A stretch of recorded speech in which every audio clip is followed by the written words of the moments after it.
मिट्टी से बने एक बहुत ही छोटे से घर में, जहां छत से धूप की पतली लकीरें उतरती थीं, वहीं रामू बैठा था। सामने पूरी तरह खाली अनाज का डिब्बा और पास उसकी बीमार माँ, जिसकी सांसें बहुत धीमी चल रही थीं।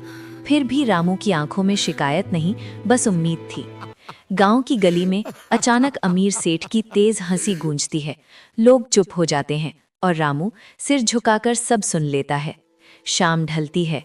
रामू लकड़ियों का बोझ उठाकर जंगल की तरफ चलता है, जहां हवा पेड़ों से टकराकर कुछ कहने लगती है।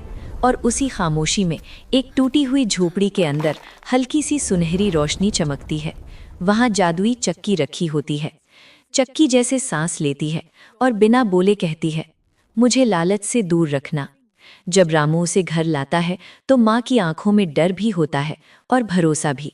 धीरे धीरे रामू गेहूं के दाने चक्की में डालता है और समय थम जाता है। फिर सोने जैसी चमक रोटी बनकर बाहर आती है और माँ की आंखों से खामोश आंसू बहने लगते हैं। रामू उस जादू को अपने लिए नहीं रखता। वो भूखे बच्चों को खाना देता है, मुस्कुराने लौट आती है और दूर खड़ा सेठ सब कुछ देख लेता है।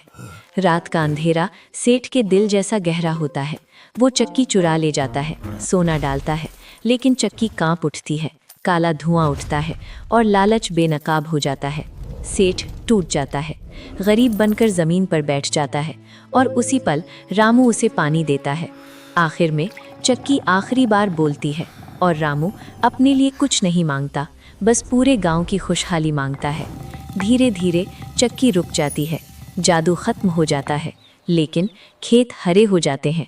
माँ आशीर्वाद देती है, सब खुश हो जाते हैं, क्योंकि उस दिन जादू किसी चक्की में नहीं था, जादू इंसान के दिल में था।